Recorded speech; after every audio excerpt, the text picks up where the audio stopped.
Hello दोस्तों, आज हम जानने का प्रयास करेंगे कि एंजियोग्राफी कैसे की जाती है। एंजियोग्राफी बेसिकली एक प्रोसीजर है जहाँ पर हृदय की नलियों के ब्लॉकेजेस के बारे में हम जानते हैं।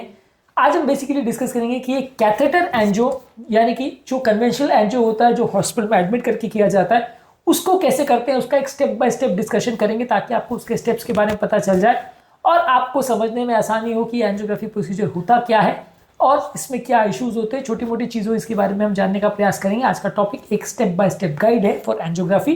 टॉपिक पर जाने से पहले जो लोग हमारे चैनल पर नए हैं उन्हें रिक्वेस्ट करूंगा कि चैनल को सब्सक्राइब करें। हमारे चैनल का पर्पज है हेल्थ एजुकेशन के द्वारा आपको हेल्दी बनाना और इस मिशन में आप हमारे सहभागी बन सकते हैं। चैनल को सब्सक्राइब करके, वीडियोस को लाइक करके, कंटेंट्स को फ्रेंड्स फैमिली के साथ शेयर करके। क्या आपके परिवार में किसी का एंजियोग्राफी हुआ है? कमेंट सेक्शन में लिख के बताएं। सबसे पहले एंजियोग्राफी जो कन्वेंशनल कैथेटर एंजियोग्राफी होता है, इसमें बेसिकली एक ऐसा प्रोसीजर है जिसके लिए पेशेंट को हॉस्पिटल में एडमिट करने की जरूरत पड़ती है। एंजियोग्राफी के दौरान हाथ की नली से या पांव की नली से कैथेटर हार्ट के पास ले जाया जाता है, उससे कॉन्ट्रास्ट हार्ट की नलियों में इंजेक्ट किया जाता है, जिससे कि मशीन जो कि एक एक्सरे की या फ्लोरोस्कोपी की मशीन होती है, इसमें मशीन पर फोटो आ जाती है और इससे समझने में मदद मिलती है कि कोई ब्लॉकेज है या नहीं। तो बेसिकली एंजियोग्राफी एक इन्वेजिव प्रोसीजर है जिसमें हमें हार्ट की नली के पास एक कैथेटर ले जाना पड़ता है। तो इसके लिए पेशेंट को एटलीस्ट कुछ घंटे हॉस्पिटल में एडमिट करना पड़ता है। सिटी एंजियो और रेगुलर एंजियो में ये सबसे इंपॉर्टेंट फर्क है। एंजियोग्राफी के लिए पेशेंट को हमें सबसे पहले हॉस्पिटल में एडमिट करना पड़ता है, जिसमें जब हम पेशेंट को एडमिट करते हैं तो पेशेंट को एडमिट करने से पहले आपको उसको पहले कुछ ब्लड टेस्ट वगैरह करवाने पड़ते हैं, जिसमें पेशेंट का किडनी फंक्शन कैसा है, ब्लड काउंट कैसे, हीमोग्लोबिन लेवल कैसा है, सोडियम कैसा है, पोटेशियम कैसा है और उसके कुछ इंपॉर्टेंट वायरल मार्कर जैसे HIV, HbA और हेपेटाइटिस C वायरस के बारे में हम मेनली चेक करते हैं। तो ये वायरल मार्कर्स पेशेंट के कैसे हैं ये हम चेक करते हैं और पेशेंट को 3 से 4 घंटे खाली पेट रखने की जरूरत है। कई स्टडीज में लोग 6 से 8 घंटे खाली पेट रहने के लिए रिकमेंड करते हैं, पर प्रैक्टिकली हम ज्यादातर पेशेंट को 3-4 घंटे खाली पेट रहने के लिए रिकमेंड करते हैं। इस दौरान पेशेंट को कुछ खाना नहीं है, कोशिश ये भी करनी है कि पानी भी नहीं पीना है। इस दौरान यदि आपको बहुत ज़्यादा कुछ प्यास लग रही है तो थोड़ा बहुत मुंह गीला करने के लिए पानी ले सकते हैं, पर अवॉइड करिए पानी तो भी अच्छा है।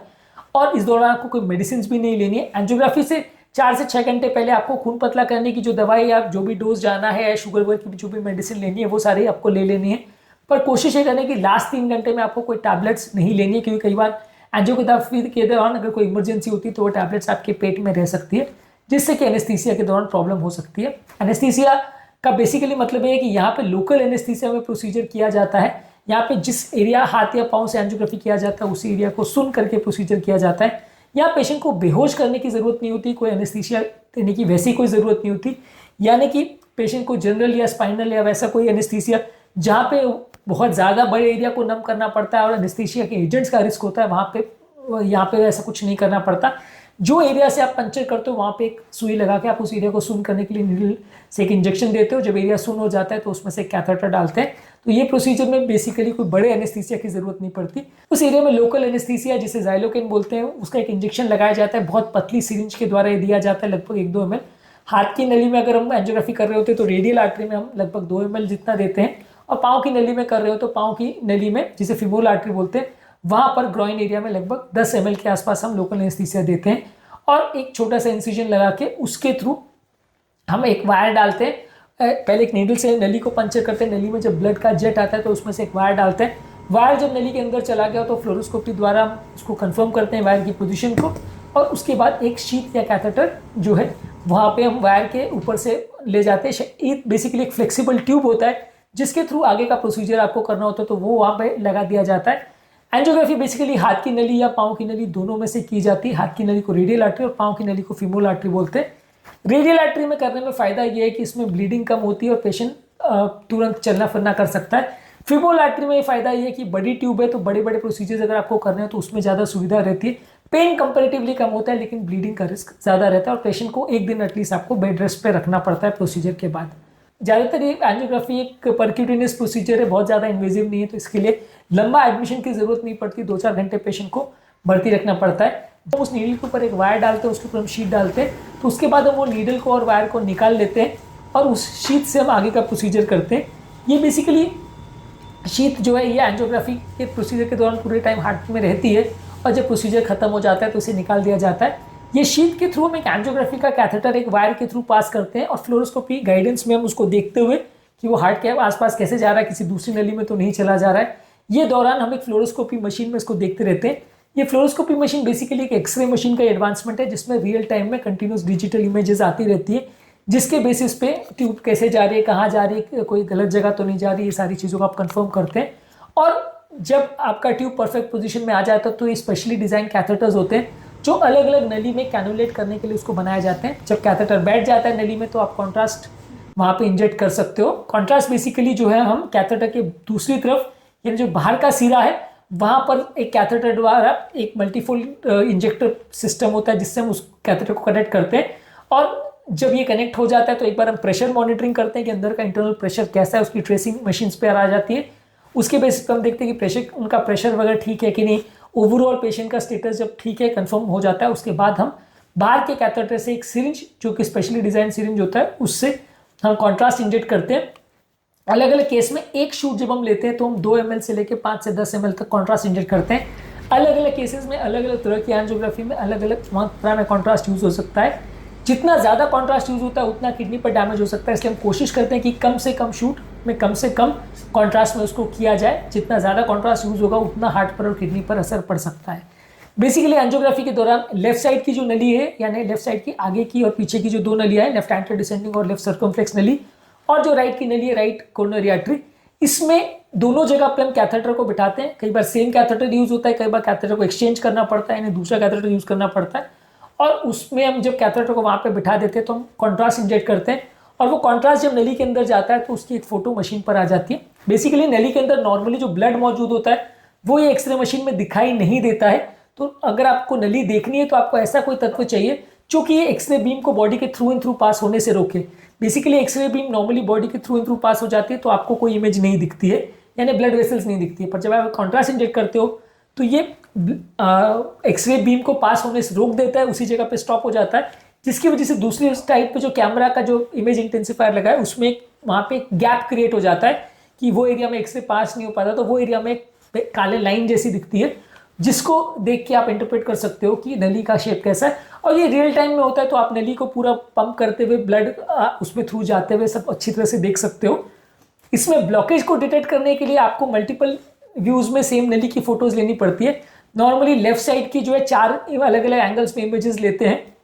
हर इमेजेस लेने के लिए मशीन की गैंट्री को एक पर्टिकुलर एंगल में रोटेट किया जाता है, उस जगह में पोजीशन किया जाता है। जब पोजीशन कंफर्म हो जाती है तो फ्लोरोस्कोपी या सिने, जिसको रिकॉर्डिंग मोड है, उसको ऑन करके हम कॉन्ट्रास्ट इंजेक्ट करते हैं, और तब तक जब तक नली में कॉन्ट्रास्ट पूरी तरह से भर के डिसिपेट नहीं हो जाता तब तक उसकी रिकॉर्डिंग चालू रखते हैं। एक पेशेंट में नॉर्मली लेफ्ट साइड की नली में हम 4 या जरूरत पड़े तो उससे ज़्यादा व्यूज लेते हैं, राइट साइड की नली में 2 या उससे ज़्यादा व्यूज लेते हैं। ये बेसिकली इस बात पर डिसाइड होता है कि कितने ब्लॉकेजेस है, कैसे ब्लॉकेजेस है, और आपको मिनिमम कितने इमेजेस की ज़रूरत है उसको असेस करने के लिए कि ब्लॉकेजेस है या नहीं। ऑन एन एवरेज 4+2 तो लेते ही हैं, ये 4 लेफ्ट की और 2 राइट की, इतना तो करते ही हैं।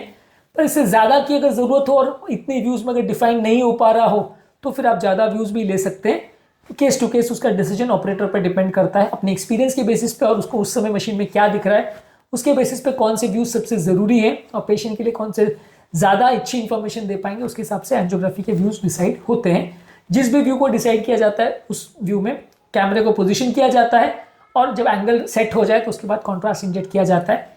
एक बार ये प्रोसीजर कंप्लीट हो जाता है तो जो कैथेटर है जिससे हम कॉन्ट्रास्ट इंजेक्ट कर रहे थे उसे बाहर निकाल देते, और उसके बाद एंजियोग्राफी का प्रोसीजर कंप्लीट हो जाता है।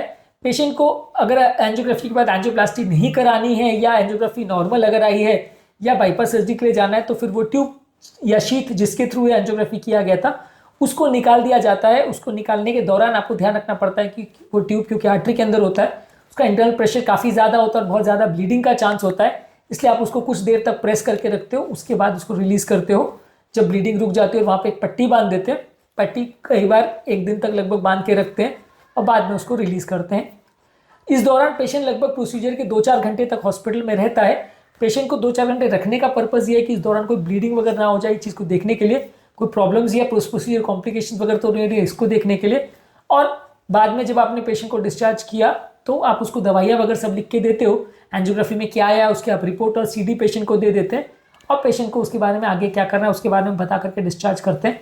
यूजली पेशेंट को प्रोसीजर के बाद 2-4 दिन के बाद वापस बुलाया जाता है ये देखने के लिए कि कोई प्रॉब्लम तो नहीं हुई है, या कोई जगह पे इन्फेक्शन वगैरह तो नहीं हुआ है, या वहाँ पे कोई सूजन या दर्द वगैरह तो नहीं है। ये सारी चीज़ों के लिए 2-4 दिन या 10 दिन के बाद एक बार पेशेंट को वापस बुलाया जा सकता है, हालांकि ये कंपलसरी नहीं है।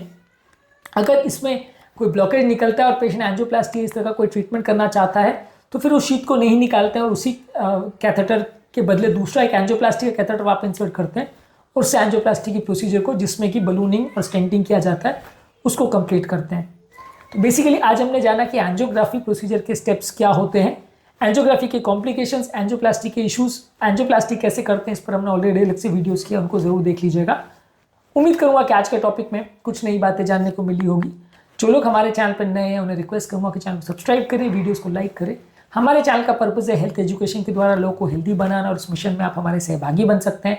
चैनल को सब्सक्राइब करके, वीडियोस को लाइक करके, कंटेंट्स को फ्रेंड्स फैमिली के साथ शेयर करके आपके कमेंट्स का इंतजार रहेगा। वो हमें जानने में मदद करते हैं कि आपको हमारा कंटेंट कैसा लग रहा है, प्लस हमारे लिए मोटिवेशन और इंस्पिरेशन का भी काम करते हैं। इसलिए कमेंट्स करते रहिए, वीडियोज़ को देखते रहिए और हेल्थ के सफर पर हमारे साथ आगे बढ़ते रहिए।